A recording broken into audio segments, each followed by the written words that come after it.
it's Chris Voss here from the chrisvossshow.com, the chrisvossshow.com. Coming in a blog review, and of course what we're doing today is we're comparing the Verizon Droid Incredible 4G LTE against the iPhone 4S. Now, the iPhone 4S is an older phone at this point that we're doing this recording. The iPhone 5 has just been announced. So the Droid is definitely a newer phone. We'll see some differences between their specs and processor sizes, etc., etc. But let's get into this. The Verizon phone, they're both phones that come from Verizon. Thank you to Verizon for providing the phones. You can see their phones at VerizonWireless.com. That's VerizonWireless.com. Tell them Chris Voss sent you. Let's take a look. The Droid Incredible has runs on the 4G LTE network, where the iPhone 4S only runs on the 3G network. So there's a bit of difference there. The size on the Droid is 4.82 in height, 2.4 in length, and 0.46 thickness. Its weight is 4.66 ounces. It has a 4-inch Super LCD screen, QHD, and it has battery life 1700 milliamps. It has a 1.2 gigahertz dual-core Qualcomm Snapdragon S4 processor with 1 gigabytes of RAM. It has 8 gigabytes of internal memory, which really make it rock. And you can put it up to a 32 gigabyte micro SD card into the back of it and get it to speed up. It runs on the Android Ice Cream Sandwich 4.0. This particular version we have here has been updated to the 4.03 Android version. It runs on HTC Sense UI.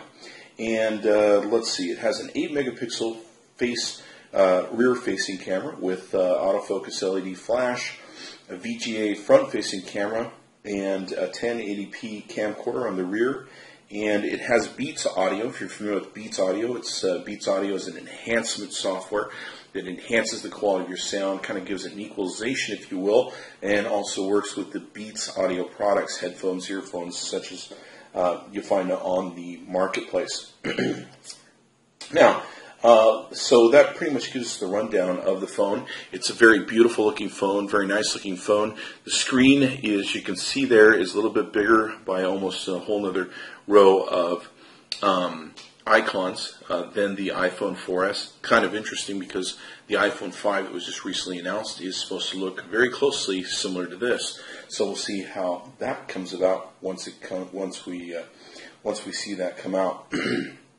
Now, let's take a look at the iPhone 4S and compare some of the details on that. The iPhone 4S has a 2.3 width, a 0.4 inch depth, and a 4.5 inch height. Weight is 4.9 ounces. It comes with a glass and stainless steel body case. As we mentioned, 3G in the mobile broadband that it works off of. It's got a touch-sensitive screen, multi-touch, if you will. It takes and runs off a built-in memory. Depending upon which one you buy, you can buy a 16 gigabyte version, a 32 gigabyte, and 64 gigabyte versions. There is no upgradable internal memory that you can take and add, such as a micro SD card, etc., etc.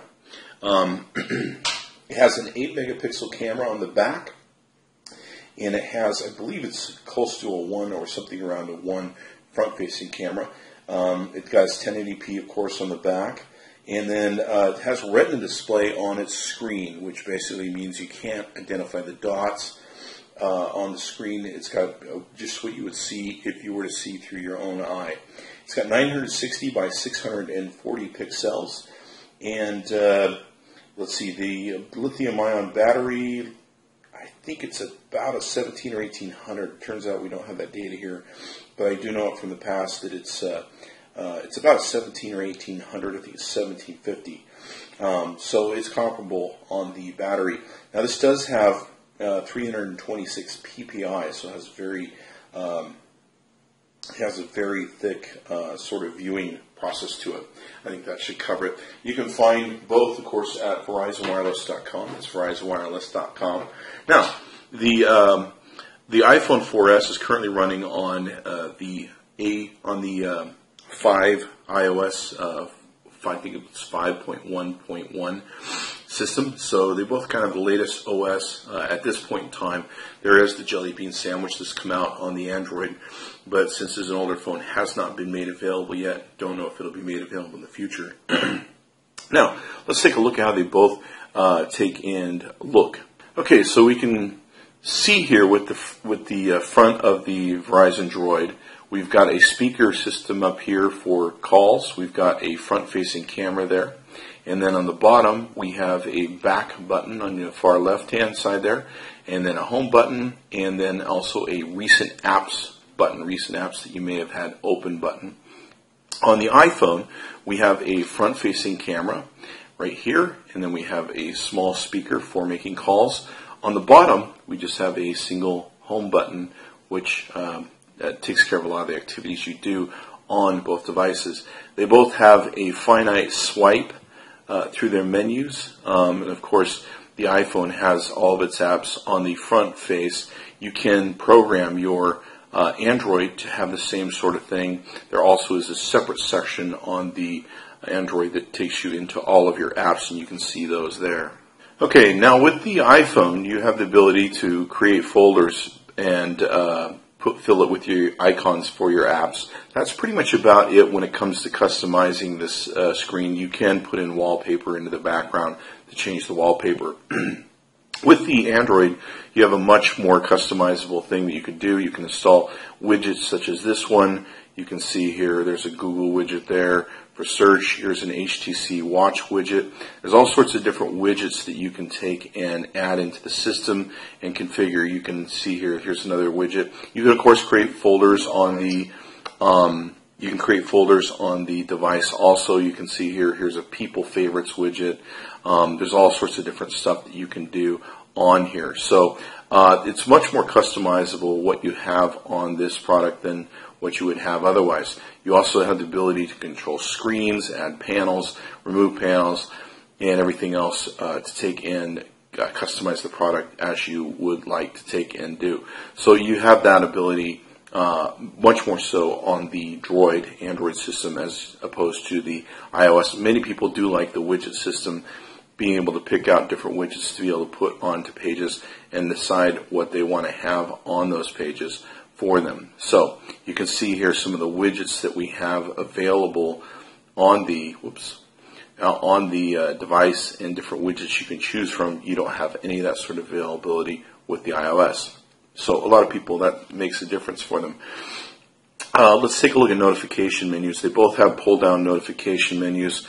Some of this stuff is a little customizable, not really. You've got your weather at the top that you can adjust. Actually, I should say on the iOS it's not that customizable. You can decide what notifications, of course, you get and all that good stuff, but that's about it, or whether you get them at all. With the Android system, you get your notifications, and of course they come in at the top to let you know. There's pop-ups that come up on the iOS. You can see here, you can go into settings and of course do a whole lot of stuff with your settings menu and everything else. So both operate very well. They're both great phones. Let's take a look at how they compare side by side. Okay, so now here you can see the devices side by side. From the bottom, you can see there's a small microphone hole on the very left over here with the Droid. And there's speaker systems, of course, for the iPhone 4S and the dock plug-in connector that it can take and do. Both are very heavy-duty phones. You can see the Droid is a little bit thicker than the iPhone 4S. On the Droid, you can see we have a nice top red button here, small microphone hole, and an earphone plug. Power button over here on the iPhone 4S and on the earphone hole, and you can see there's a small microphone hole there on the top. Down the left side of both devices, not much to see. We have on the Droid a small plug-in for the micro USB port for charging and syncing, and then of course we have the mute button on the iPhone right here, and also the rocker volume. Well, I shouldn't call it a rocker, they're actually just volume buttons, if you will. On the Droid here on the right side, we have a very almost invisible rocker button for volume up and down. And then on the iPhone 4S, we have a small hole where the SIM card gets inserted and removed. Okay, so now on both these devices, You have a flat glass back for the iPhone 4S. It's definitely easily breakable. Some people aren't that excited by it. You have a kind of a hard rubber background with some ergonomic angles to it on the Droid. You can see here on the Droid we have the flash, we have the camera lens, and we have a very small speaker right here. You have the Beats Audio logo here, which gives you an idea as to how that works. Beats Audio definitely rocks in the enhancer they make for sound. For the iPhone 4S, you can see we modified this. We actually have a magnetic glued sticker that we've stuck to it. We have lenses that are magnetic that stick to the back of it. So normally we'd not see this. It would just be a clean glass fascia. And of course you can see the little flash lens that's also there. There's the icon. That's pretty much the gist of the back of the iPhone. Now with the Droid, you can take and pull the back off, of course. And the back is meant to come off so that you can not only, let's see if we can do this here. The back is meant to come off so that not only you can take and remove the SIM card and add the SIM card, you can also place a micro SD card into that hole. If you want to buy extra batteries, you can also remove the batteries, where with the iPhone 4S, many people complain that you cannot replace the batteries at will, although they do make accessories and cases that you can take and utilize that do so. Okay, so now here we have speed tests on both devices. You can take and see here. Now, keep in mind the Verizon, of course, is working on the 4G LTE network. The 4S does not have 4G capability on it. It is with Verizon in this case, so it's using the Verizon system to download its data, but it's working on the 3G network. You can see there's a pretty huge disparity there, and it's not really a great comparison, but we do want to give you all the data you can use to compare. Okay, so now what we're doing is we're using the Geekbench 2 software, and you can see here how the two processors and everything ran up. Of course, this is a given because the Droid is faster. So let's take a look at some of the benchmarking. We can see the integer scores, the floating point, memory, stream, all that sort of good stuff, and how the two devices broke down. Let's go ahead and even those up so you can see the numbers against each other and how they play out. Let's go ahead and page down. You can see the system information for both these devices. I mean, obviously if something does have a faster gigahertz processor in it, it should definitely perform better. And you can see some of the stats here. You've got an 800 megahertz processor, of course, in the iPhone 4S. You can see here some of the stats on how the integer performance played out. We'll page down a little bit so you can see some of that other data. And then we'll come down to the floating point performance. You can see how the floating point performance came out. And we'll go down a little bit more. You can see some of the other numbers there on the bottom. Then we'll go up to memory performance. So you can see the memory performance there, how those numbers came out. And then also the stream performance. So you can take a look at those numbers there. Okay, so let's see how the benchmarks came out. Now we're using the Passmark Performance Test app here for both these devices. The Verizon did 1842 and the iPhone did 1974 when it came to a system test. Let's go ahead and page down here and see how it scored. The CPU scored 4548 on the Droid and 8992 on the iPhone 4S. Let's go ahead and page down. You can see the numbers here to compare. On disk test, the disk test came out faster, 6491 on the iPhone 4S, and on the Droid, 2491.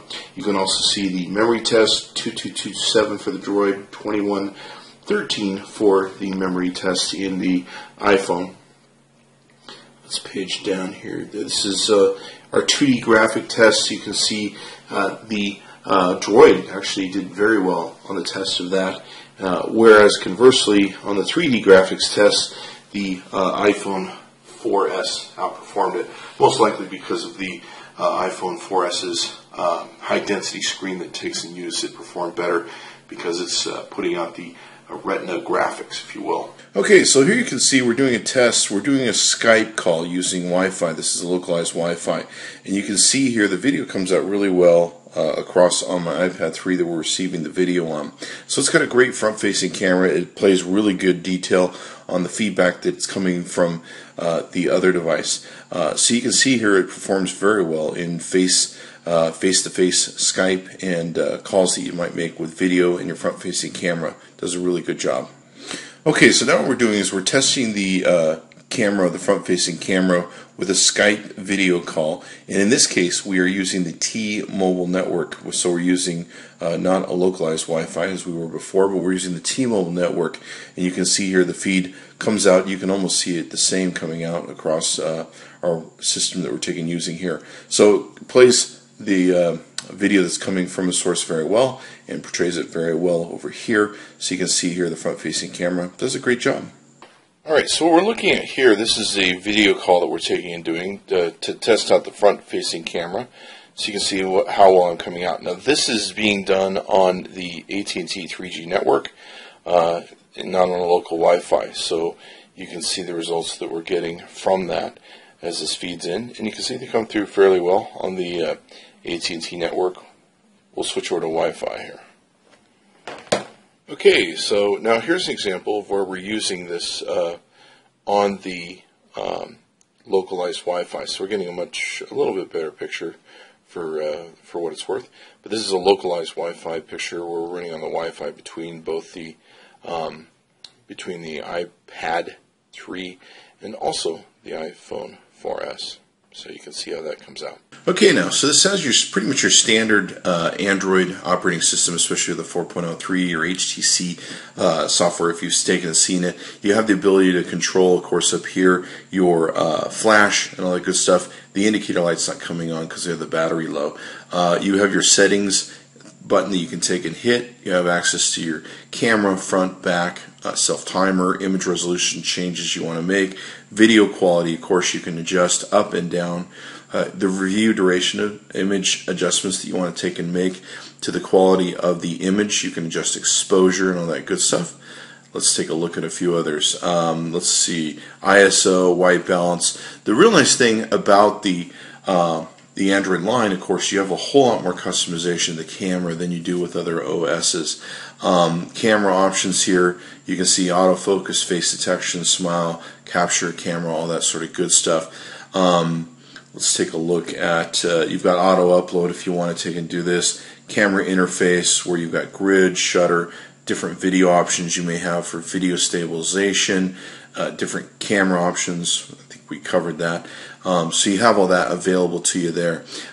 There's different basically camera scenes that you can take and pre-program into the phone so that you can get different lighting scenarios and stuff like that. You can choose HDR, panorama, portrait, group portrait, whiteboard, low light, close-up, etc., etc. And the camera will adjust itself to what it needs to do.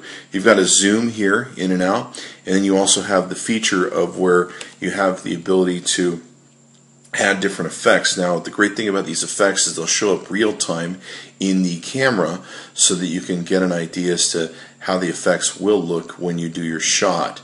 So, and of course, you can change these to however you want to take and do that. You can, of course, focus by touching anywhere on the screen so that you can get the subject you want to focus.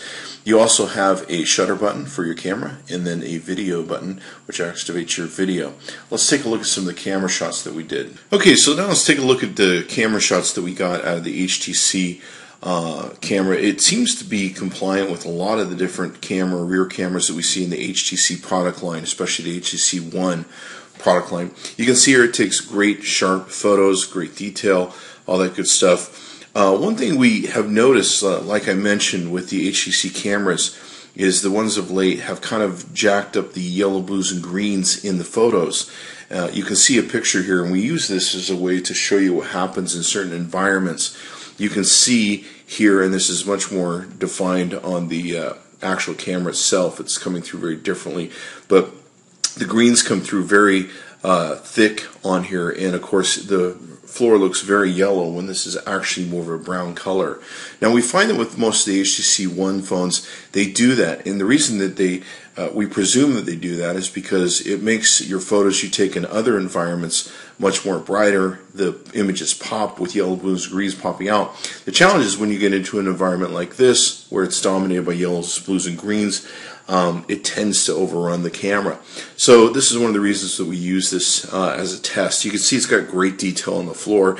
It takes great pictures. You can adjust some of these settings out by going into the customization and everything else. Is it bad? We don't think so.